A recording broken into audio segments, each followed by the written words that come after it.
Hey, what's up guys? It's your boy TF and I'm here to spread some Halloween cheer. That's right, we all remember dressing up and running around town collecting candy. Now we get to come home and see our favorite Halloween specials scattered all throughout the airwaves. You see, these specials come on once a year but fills us all with nostalgia, which is great. But not all specials live up to their name. So today, I'll show you my top 10 favorite animated Halloween specials, starting with number 10. Now, before I start, quick disclaimer, these picks are simply my own opinion and you're welcome to disagree with them. In fact, if you have a better pick, let me know in the comment section down below. It just might get a feature next year.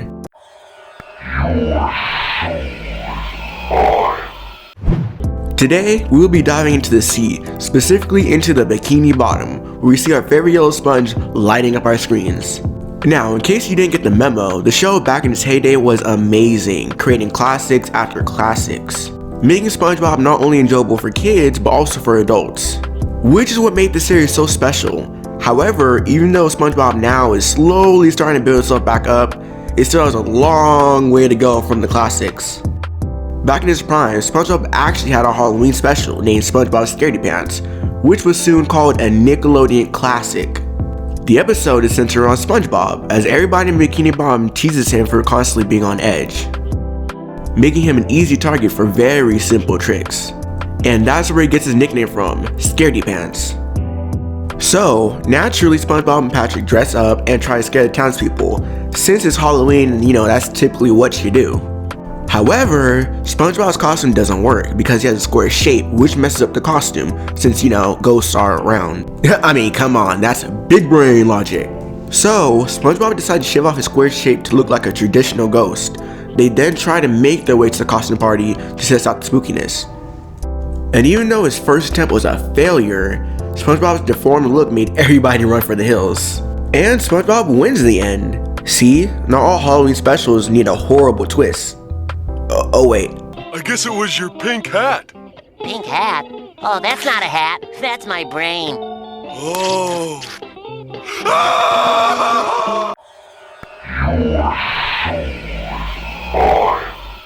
Now, we all remember those times where our go-lucky bear cat-like thingy scarfed down mountains of food in seconds. However, there's one kick that he couldn't contain. In the episode, The Spookiest House in Marzipan, Chowder gets picked to go deliver an order to a scary looking house across the street. However, Chowder gets scared off and enlists the help of Despacho and Gorgonzola, which he blackmailed. After another failed attempt, Panini comes around carrying a massive cake, which they use to try and lure the owner out of the house, which ended up backfiring since Chowder missed hitting the owner as everybody was sucked into the house. And after building up some courage, Chowder ran in and ended up getting a treat. Or so it seems. All in all though, this episode is amazing and it totally fits with Chowder's main themes, food and scares. Just about to touch the cake!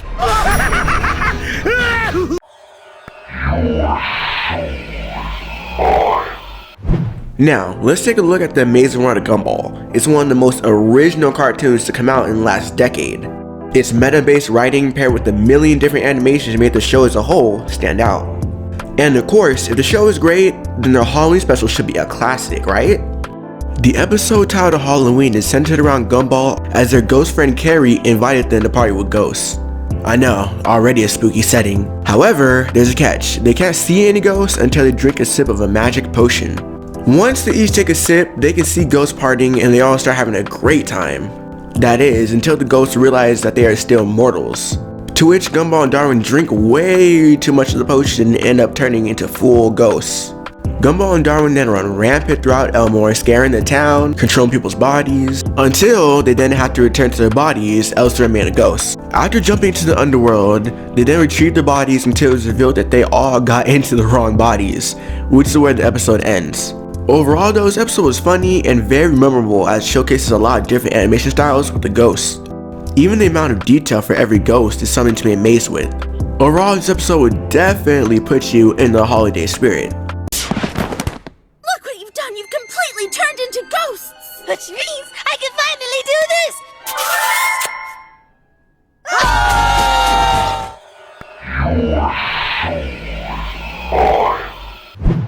Now, it's no secret that The Simpsons is the longest running animated TV show. And yes, even though they have their flare-ups, they still have a ton of classics under their belts. Which is 100% true for the Treehouse of Horror saga. It's now at a point where they come out every Halloween, making it a special treat for any Simpson fan. This is a tradition that started way back in season 2, which has 3 stories that aren't canon that puts the characters in a very spooky scenario. The plots can range from sudden nuclear warfare to Bart's evil twin. My close favorite was when Homer survived a nuclear apocalypse. Hey, it was weird, but what can you expect from Simpsons? Now, if you're wondering which Treehouse of Horror is the best, then you have to watch them all. I mean, it's downright impossible to just pick one Treehouse of Horror and stick with it, since there are enough to make a full season of it alone. That's why I'm dedicating this spot to all the Treehouse of Horror, since there are way too many to just pick one. So, just make sure you put your kids to sleep before watching these scary shorts. Aged up in here, why you've probably never even seen your own face in the mirror, have you? Here.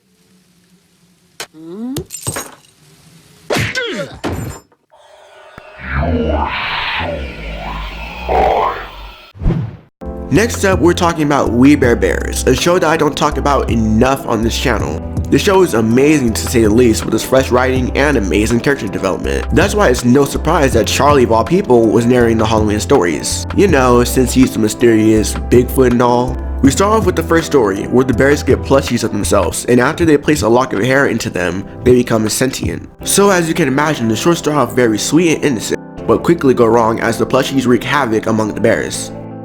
However, once they realize that they had to destroy the heart inside the plushies, they make quick work of the dolls, throwing away all the pieces in the end. Tabes then walks in displaying her own plushie, which starts the cycle all over again. Classic Chucky story, am I right? Now let's move on. The second story involves Chloe, you know, the 12-year-old girl that goes to college. Somehow she ends up turning into a werewolf. Wait, scratch that. Were-bear from Grey's biting her hand. Makes perfect sense, am I right? Next day, the bears get invited to a Bubba shop, where they see Chloe going wild as she is now a werebear. She then attacks an employee and just narrowly avoids getting shot by her teacher. After which the bears take her back to the cave, where she becomes a full werebear, and that's where the episode ends. Now, this episode is amazing for getting into the holiday spirit, and I definitely give it a try, especially if you're a fan of We Bare Bears. Well, thanks for giving old Charlie's stories a listen. So, what'd y'all think?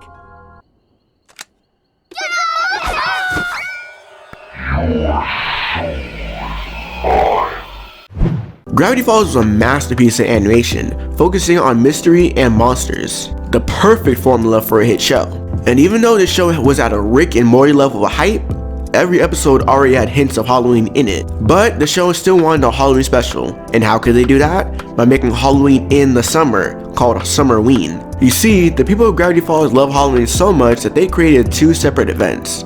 One in the summer and one in the fall. Thus, solving the confusing plotline of having Halloween in the summer.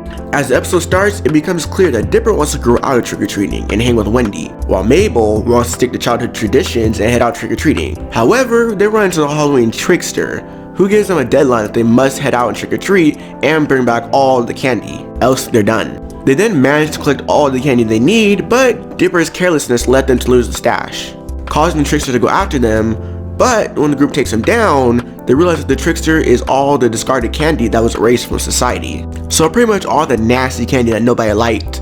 Until Zeus saves the day by happily eating all the candy, thus bringing the monster to tears as he only wanted to be eaten by someone. So yeah, an amazing ending. Also, there is a funny side plot where Grunkle Stan tries to scare 2 fearless kids, and even though there isn't a Summerween 2, the show definitely proved that they can make a terrific Halloween special.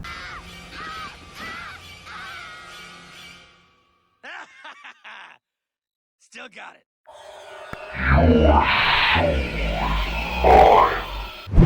Wow, Steven Universe has gone through a lot this year. First by ending the original story earlier this year with a bang, then by releasing a full movie showing off a whole new perspective with a similar theme, to now having a whole new separate show detailing the experience after said movie just to wrap up the thousands of questions that the old series never did. So yeah, safe to say Steven Universe is doing pretty well. But there was another time, way before the huge reveals we got in season 5. A time when nobody really understood what would happen next and we could only speculate. That's right, I'm talking about Horror Club. the episode where Lars finally opened up about Ronaldo while going through a seemingly haunted lighthouse. The episode starts off with Steven and Sadie heading to a party, which Lars tags along, just to tease Ronaldo. However, as the episode continues, paranormal activities keep on coming up, and eventually leads them to losing Sadie.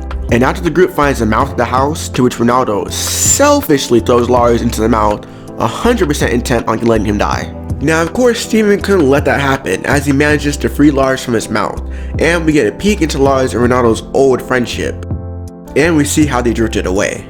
Now in the end, they managed to recover Sadie and get out safely, but it's still a little haunting to know Ronaldo would easily sacrifice Lars for little to no reason.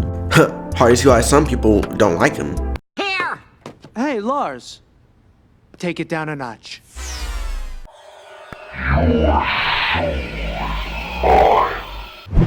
Now, having the Grim Reaper as your best friend doesn't sound the most fun, unless you know how to use him, which is exactly what Billy and Mandy are for. These two kids run rampant through Ennsville, creating chaos while using the Grim Reaper as a slave. Now obviously the show has some scary elements mixed into it, but how would they top it all for a Halloween special? Simple. In fact, they did it twice. Once with Billy and Mandy's Jacked Up Halloween, and the other with Underfist, the movie.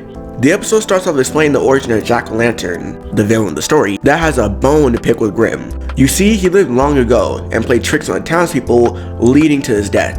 But once Grim said it's time to leave, Jack refused, and Grim swiftly cut off his head. You know, the typical Reaper stuff.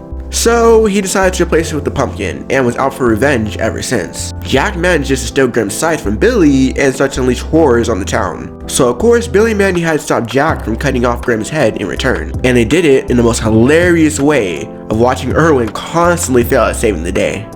Also, side note, Erwin is by far the best character within this episode. He really makes the ending scenes worth the watch. Jack and his minions then lap themselves to the underworld, and the crisis is averted. Now this special was great, since it not only embodied Billy and Mandy as a show, it also had a repeated amount of costume changes by Erwin, making that final scene count. Looks like I saved your life, Mandy. How about a kiss? Hold still. Let's go home.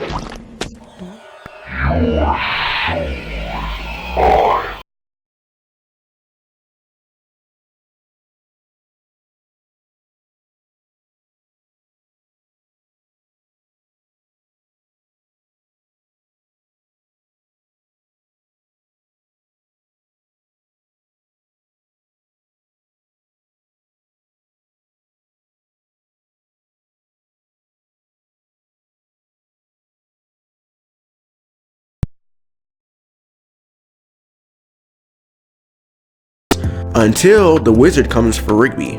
The crew tries to keep the wizard away, but they all die horribly in the process, leading to the vengeful wizard egging Rigby as a house. Which in the end was a twist ending, am I right? This episode, Tear Us from the Park, is an instant hit, as it was a refreshing take on a classic Halloween hit. Oh, that's not it. Happy Halloween!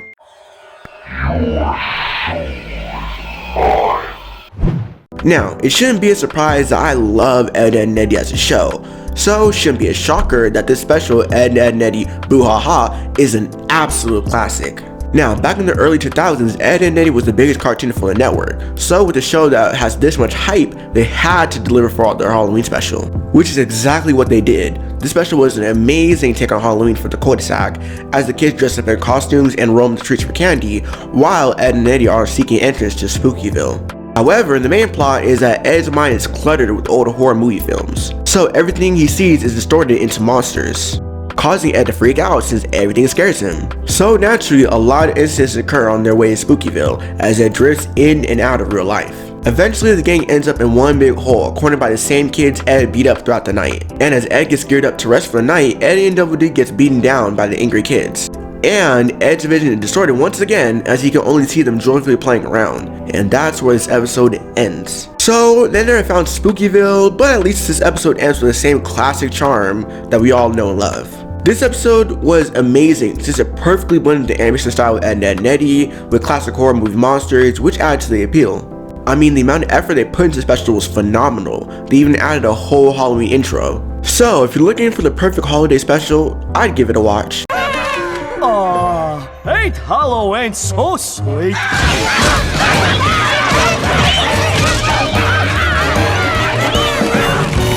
Now, of course, there are plenty more Halloween specials to choose from, but I hope you liked mine. So, thank you guys for watching my top 10 animated Halloween specials. More videos like this are coming soon, so please make sure to like, share, and subscribe. And I'm TF, and I'm out. See ya.